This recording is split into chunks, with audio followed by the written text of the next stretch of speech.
জয় শ্রীকৃষ্ণ। তো আজকে ভিডিওটাই শুরু হয়েছে ব্রাউনিকে নিয়ে। তোমরা আগের বারে নিশ্চয়ই দেখিয়েছো গোপালকে ঘুম থেকে ওঠানোর পর পুজো দেওয়া হচ্ছিলো। তো এখন দেখতেই পাচ্ছ আমি সিংহাসন সাজানোর জন্য ওইটা নিয়ে সাজাচ্ছিলাম, কিন্তু ও আমার বারবার পিছন সামনে দৌড়েই বেড়াচ্ছিলো। তো আমি বললাম তেরে সাথ কিউ না খেল লিয়া যায়। তো দেখো আমরা দুজন মিলে এখানে খেলছি, কি হুড়োহুড়ি করে খেলছি।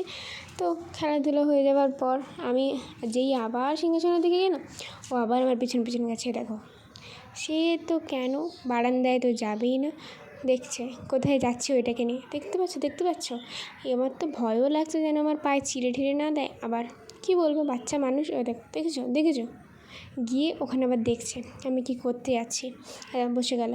যাক, আমি তো বললাম যাক ভালো হয়েছে, এবার আমি সারাতে পারবো। দেখো দেখতে পাচ্ছ তোমার সিংহাসনটা আমি কালার ঠালার কিছু করিনি, কালারের ফটোটা আমার নেওয়া হয়নি, পরবর্তীকালে আমি কালার করব। আর এদিকে আমি এই থেকে যখন জন্মদিন হয় এই জিনিসগুলো লাগাই, তো আমি এটাই লাগাচ্ছিলাম। এবং দেখো এদিকে আমি আবার এই জড়িগুলো সাজাচ্ছিলাম। আঁকার আর ভিডিও নেওয়া হয়নি, কারণ তখন মা বাজারে ছিল।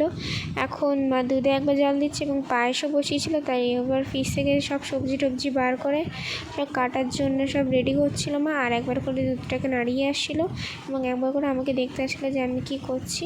তো আমি এখানে এখন রঙ গুলছি, আর একটু বাকি আছে আমার, এবং প্রায় সাজানো প্রায় শেষ হয়ে এসে। তোমরা ভালো করে কমেন্টে বলবে যে কেমন সাজানো হয়েছে, এবং লাইক অ্যান্ড সাবস্ক্রাইব করবে চ্যানেলটাকে আমাদের। তোমাদের ভালোবাসায় এই চ্যানেলটা ভালো গ্রো আপ হবে। এরপরে মা চলে গেছিলো সবজি কাটার জন্য।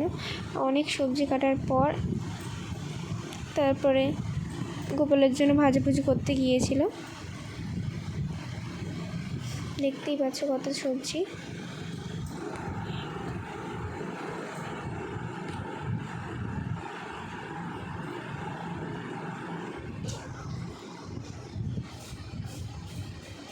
আর এইখানে আমি একটা চেন বানাচ্ছিলাম কাগজ দিয়ে, এই যে দেখতেই পাচ্ছি, যেটা দরজা ও জানলা লাগানোর জন্য।